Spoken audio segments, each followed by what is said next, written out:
Nous avons tous une vision différente des jeux auxquels on joue. Nous avons chacun nos préférences, chacun notre expérience. Nous aimons tous des jeux différents, bien que certains sont considérés pour les enfants, les filles ou tout simplement mauvais. Ce sont de ces jeux dont nous allons vous parler aujourd'hui. Ah là là, ce que j'ai honte d'aimer? Allez, le jeu que j'ai honte d'aimer, c'est vraiment Yu-Gi-Oh! Forbidden Memories sur PlayStation 1. Voilà, je l'ai eu quand j'étais gosse, je l'ai encore. Et ce jeu, voilà, bah, c'est tout simple, c'est du jeu de duel de cartes, hein, si vous connaissez l'univers de Yu-Gi-Oh! C'est pas le meilleur de la série, je dois vous avouer, mais il est tellement simple et avec tellement de combinaisons différentes que je crois que c'est pour ça que je l'aime. Et en fait, je passe encore des heures sur ce jeu, de temps en temps, ça m'arrive, j'ai des pulsions et il faut que je le rebranche. Et malgré tout, avec le recul, je peux me dire que ouais, il est pas top quand même comme jeu, mais il est sympa. Mais il est quand même sympa, faut quand même pas lui enlever ça. Et en plus, on avait, si on voulait, la possibilité de voir le combat entre les deux monstres qui s'affrontaient. Et ça, je peux vous dire, rien que pour ça, il est génial et vaut le coup d'être aimé. Le jeu que j'ai un peu honte d'aimer, et je vous avoue, c'est le jeu dont vous pouvez voir l'intro ici. Il s'agit du Universal Studios Theme Park Adventure sur GameCube. Oui, je l'avoue, ce jeu, moi, j'ai bien kiffé.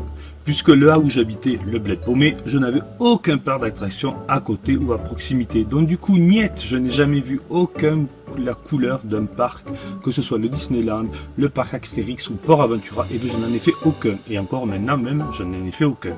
Du coup, à l'époque, ça me faisait tellement envie que ce jeu a été une super opportunité pour moi de visiter les studios Universal comme si j'y étais.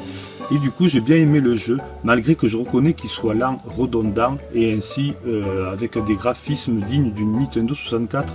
Mais j'ai bien aimé parcourir toutes ces attractions et ainsi participer donc aux mini-activités et revivre les moments cultes et phares de tous les films présents, à savoir chevaucher la bicyclette dans E.T., voyager dans le futur et le passé avec la DeLorean et visiter les dinosaures de Jurassic Park ou voir le fameux requin des Dents de la Mer. Moi, j'ai juste bien aimé et kiffé parcourir en long et en large ce parc d'attractions dans ce jeu vidéo. Alors moi, la série de jeux que j'ai honte d'aimer, et d'ailleurs c'est toujours le cas aujourd'hui, c'est la série des SingStar, notamment le tout premier opus sorti en 2004. Alors il faut savoir qu'il est sorti, j'avais 14 ans, j'étais en pleine adolescence, skater, etc. C'était toujours un petit peu à celui qui en faisait le plus. Et un mercredi après-midi, je suis allé m'acheter le jeu avec le demi-micro dans un Dog Games. Déjà quand je l'ai acheté, je n'osais pas regarder le vendeur. Je suis rentré chez moi, j'ai rien dit à personne et je m'amusais à chanter mes chansons. Et dès qu'il y avait un de mes parents qui arrivait, j'arrêtais totalement. Et pendant comme ça, 2-3 semaines, personne n'a su que je l'avais acheté. Bon, au final, un jour, je me suis fait caler et finalement mes parents et ma sœur aimaient bien, du coup on a commencé à chanter ensemble. Mais jamais aucun de mes amis n'a su que je jouais à vos jeux. Vous imaginez un ado en baggy et chaussures Osiris qui, quand il rentre chez lui le soir, chante du Ricky Martin, du Madonna, du S Club 7. C'est un petit peu la honte, quoi. Alors moi, si je devais avoir honte d'aimer un jeu, comme ça je dirais les Razmoket sur PS1 à la recherche de Reptar. C'est vrai que c'est un peu mon running gag quand je fais un live, je me sens obligé toujours de faire une petite partie dessus. Je sais que c'est pas un super jeu, mais je m'éclate pas mal. Et c'est vrai que ça me rappelle un petit peu les dessins animés de mon enfance. Alors certes le gameplay il est pas top, mais le fait qu'il y ait plein de mini-jeux où on choisit vraiment lesquels on veut faire, à chaque fois je trouve ça vraiment relaxant et fun. Alors évidemment j'aurais pas eu le jeu dans ma jeunesse et c'est vrai que c'est pas le genre de kiff que je me ferais aujourd'hui. La musique n'est pas top, voire stridente à certains passages, et pourtant elle aussi j'ai honte de pas mal l'apprécier. Alors on se tape la vraie VF, ça il faut quand même le dire, c'est vrai que c'est très appréciable pour des jeux à licence. Quand vous retrouvez un petit peu donc, les voix des vrais personnages qu'on a l'habitude de voir dans le dessin animé, c'est vraiment pas mal. Après ça fait partie de ces jeux PS1 qui ont des problèmes de gestion de 3D. Sur certains mini-jeux ça fait que ça devient très difficile, même si c'est un jeu qui est destiné pour les plus jeunes, il y a certains mini-jeux ça devient assez dur à terminer. Chihuahua. Ouais, c'est vrai que ça fout un peu la honte cette histoire, voire même la loose totale. Le petit jeu qui m'a rendu le plus honteux possible, et c'est la rubrique de cette semaine, c'est le Samba di Amigo qui est sorti en 1999 sur la Dreamcast et qui a eu la très très mauvaise idée, à mon avis, de ressortir, je vais vous expliquer pourquoi, sur la Wii en 2008 avec les jolis maracas justement. Alors pourquoi je suis très très honteux de jouer à ce jeu-là ? mais malgré tout l'apprécier quand même, sinon je vous en parlerai pas, c'est que c'est un jeu de rythme très très latino, avec des rythmes très très endiablés, très sud-américains. Le but du jeu est simple, hein, c'est un petit peu le système de Guitar Hero. Vous avez des espèces de pastilles qui vont de droite à gauche dans plusieurs directions, et le but du jeu c'est d'appuyer au bon moment, de façon à ce que vous puissiez avoir le score et de rester dans le rythme, avoir le rythme dans la peau, chose que je n'ai pas. Donc en général, ce genre de jeu vous le sortez quand vous avez des amis autour de vous, pour une petite soirée pizza, bière et autres boissons alcoolisées, on va dire, même si c'est mal, tant pis, on rigole bien.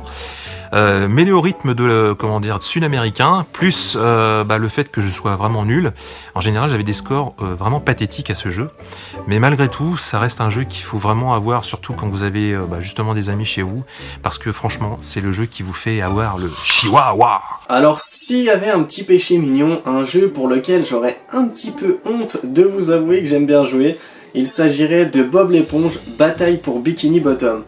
Pourquoi j'ai choisi ce jeu? Évidemment, Bob l'éponge, c'est une licence qui s'avère être un petit peu pour les enfants, mais voilà, moi c'est une série qui me fait extrêmement rire, et le jeu est très très loin d'être mauvais. En fait, sous prétexte que vous aimiez cette franchise et que vous adorez les jeux de plateforme aventure, franchement, essayez-le, je le qualifierais même de pépite cachée. On retrouve les personnages Bob, Patrick, Sandy, un jeu vraiment très coloré, des environnements qui sont très fidèles au dessin animé, les musiques aussi. Le petit regret resterait la voix de Bob l'éponge qui n'est pas la voix officielle, mais bon, c'est du détail. Idem pour le scénario, on repassera.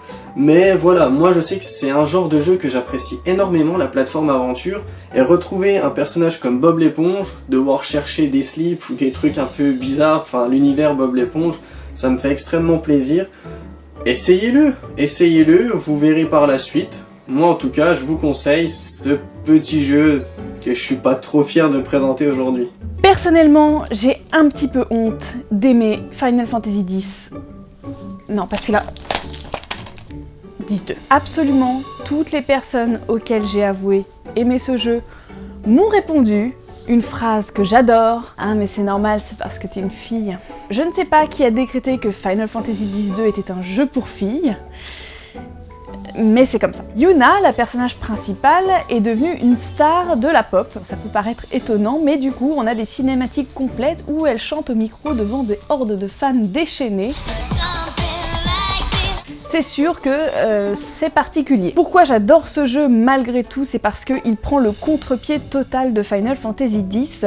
Contrairement à l'atmosphère ultra pesante du premier, ici l'ambiance est totalement détendue, on est dans un univers qui est extrêmement frais, extrêmement libre, presque léger.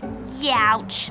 On a des personnages qui rigolent, qui réalisent des quêtes presque ridicules, et surtout on a une liberté d'action qui est quasiment totale dès le début du jeu. On a accès à absolument toutes les destinations que l'on pourrait souhaiter avec le vaisseau, et si vous dépassez vos premiers a priori sur ce jeu, si vous dépassez on va dire les 2 premières heures de jeu, vous vous rendrez compte que c'est un très bon jeu. En tout cas moi je l'adore, même si encore aujourd'hui j'avoue que j'ai un peu de mal à dire que j'aime ce jeu, puisque j'ai toujours peur de cette petite phrase, c'est parce que t'es une fille.